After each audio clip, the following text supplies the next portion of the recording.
So this is going to be the movie review. This one's called Somebody Up There Likes Me. 1956. I'm giving it 3 out of 5 stars. I thought it was all right. I'm not a big fan of sports films. Furthermore, I haven't seen Raging Bull or Rocky. I've seen bits and pieces of Rocky. Karate Man's going to recommend Dolph Lundgren. Rocky film. The evil Russian guy. Wait, he's Swedish. Never mind. He's from Scandinavia somewhere. All right. So this one kind of surprised me. I wasn't expecting much.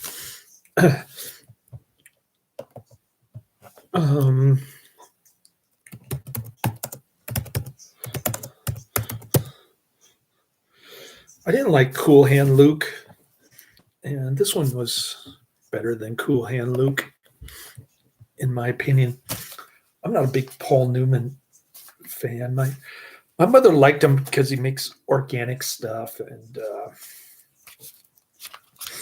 he put his mug on all of his food products. He's a clever marketing guy, but he's part of the Hollyweird left, and not too interested in him personally. But he's a lamestream actor. What else can I say?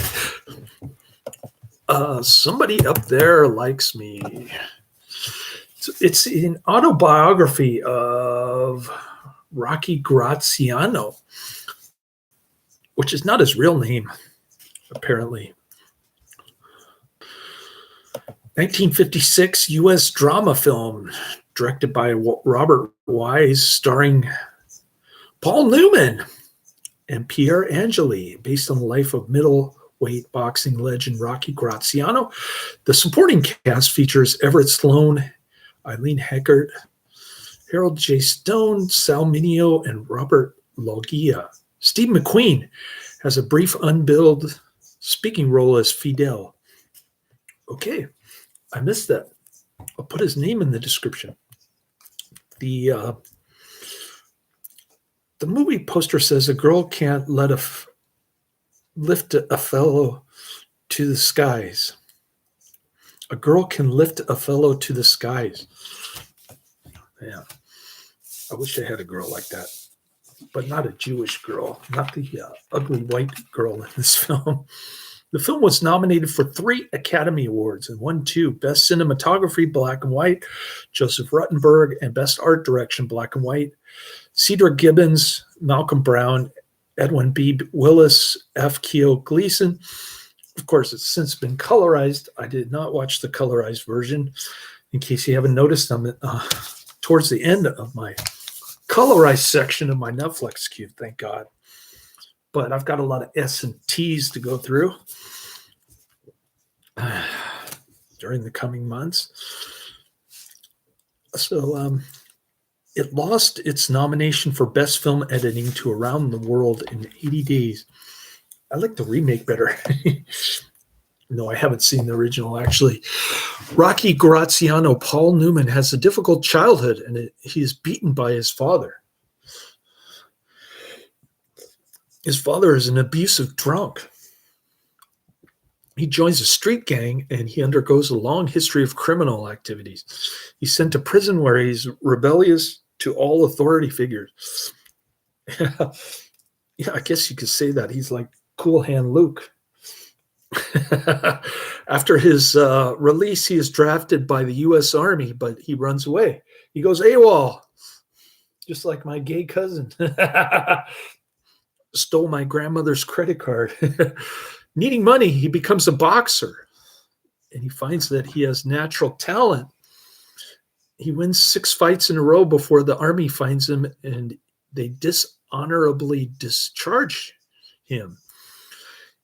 He serves a year in a United States dispensary barracks. Oh, disciplinary barracks. Excuse me. United States disciplinary barracks. I need to get my reading glasses. And he resumes his career as a boxer as a result. Yeah, the United States disciplinary barracks has a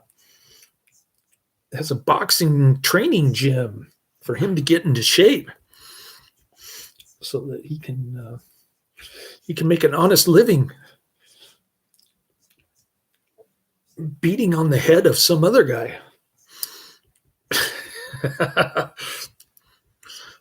While working his way to the title, he's introduced to his sister's friend Norma, whom he falls in love with and later marries. Oh, it's the same girl.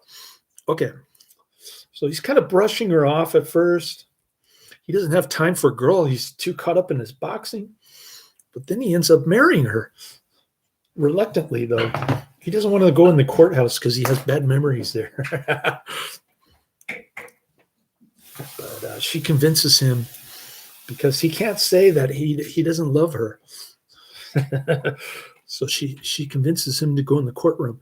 Starting a new clean life, he rises to the top, but he loses a title fight with Tony Zale, Court Shepard.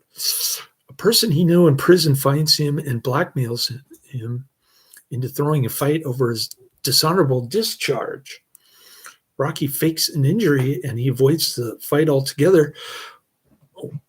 When he is interrogated by the district attorney, he refuses to name the blackmailer, and consequently, he has his license suspended. His manager gets him to fight in Chicago to fight Zale, the middleweight champion, because the New York Commission is not the same as the Chicago Commission. They have different regulations, rules, and they let Graziano fight. The ending fight scene is great. It's predictable, but it had me on the edge of my seat. I love the ending too. It's kind of an inspirational film, I guess. Going from rags to riches kind of thing. What's that called?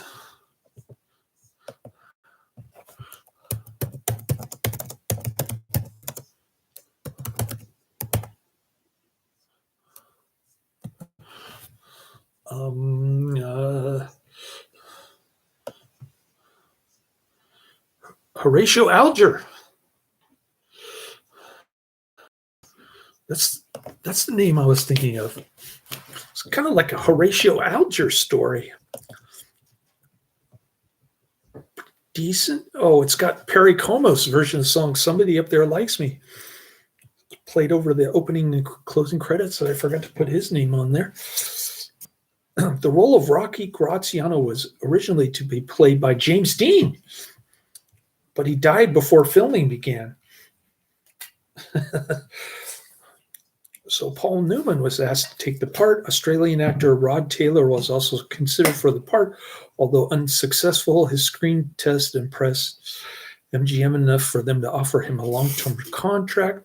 The film was also notable for being one of Paul Newman's first starting roles, for being one of the first films in which Steve McQueen appeared. It also marked the film debuts of Frank Campanella, Robert Loggia, Angela Cartwright, and Dean Jones, all in uncredited bit parts. Don't know any of those people. According to MGM Records, the film earned $1.915 million in the U.S. and Canada and $1.445 million elsewhere, resulting in a profit of $609,000, which wouldn't be much nowadays, but it was certainly a lot of money back in 1954. When a slice of pie cost 10 cents, a float costs 2 cents. The film was recognized by American Film Institute in 2006 AFI's 100 Years, 100 Cheers nominated. 2008 AFI's 10 Top 10 nominated sports film. All right.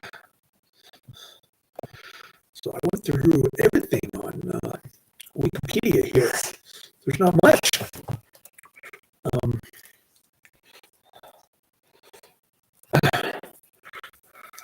Adrian's trying to get me to pull the trigger and go to Stephanie, calling her.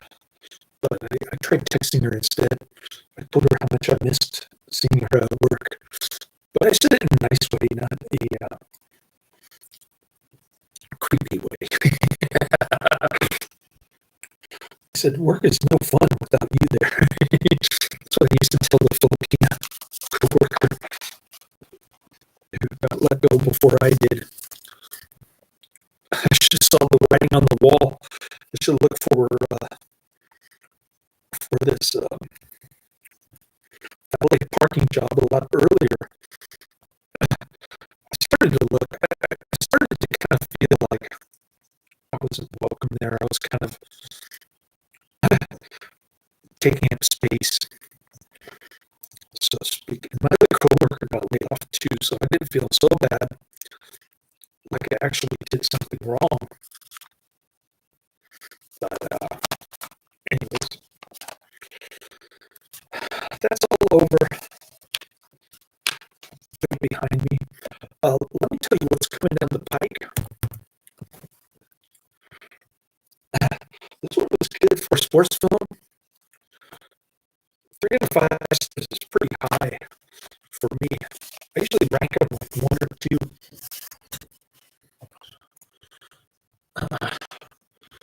I'm thinking of Gary Cooper played Lou Gehrig. I didn't like that one. Right, I'm pulling up my DVD queue on Netflix. dvd.netflix.com/Q. So I got up early this morning, 5:30, and got all my grocery shopping done. I vacuumed and I mopped I swept and mopped the garage. I'm ready. I'm ready for next week.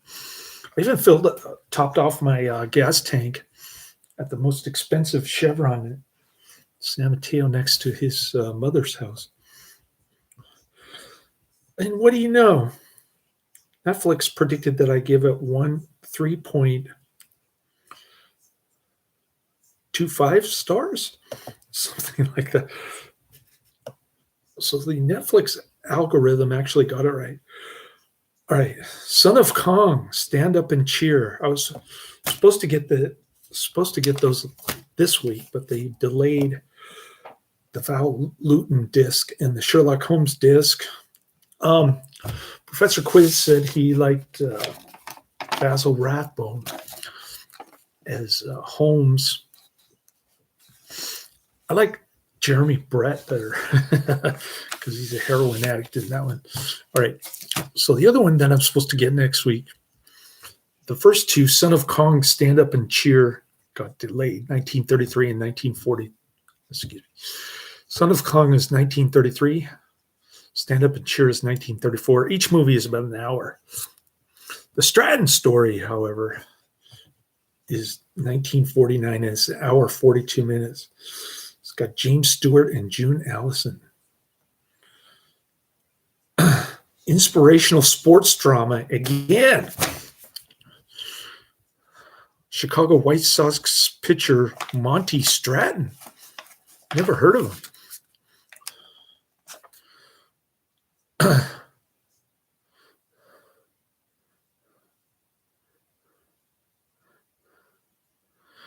He got in a hunting accident in 1938. Forced doctors to amputate his right leg. He got a peg leg and he continued to pitch in the minor leagues well into the 1950s. Film won an Oscar for Best Screenplay, The Stratton Story. So I want to watch One Body Too Many next. I'm kind of on a roll with my my movie reviews. I got all my Netflix DVDs reviewed Sunday morning. And we're not going to the park because he had a runny nose yesterday. His mother doesn't want him going to the park for some reason. I'm not sure how runny nose from yesterday equates to no park today, but she's the bossy type. She knows best. So we do what she says. Which is too bad because he really has fun playing with his buddy, Robert. All right. One Body Too Many, 1944, Bela Lugosi. It's supposed to be a horror comedy or just a comedy. Another Poverty Row, Bela Lugosi flick from 1940s. They talk about on the Sherlock Holmes, or is it, no, it was the other one. The Val Lewton bonus features, they talk about how Bela Lugosi career kind of went downhill. He was in a lot of low budget movies, which is a good thing for this channel. We like low budget movies. But on the other hand, Boris Karloff's career kind of took off, especially when he started working for Val Lewton. So stark contrast with the career trajectories between Bela Lugosi and Boris Karloff. And I think they kind of make fun of Boris Karloff in the Ed Wood film. All Boris Karloff knows how to do is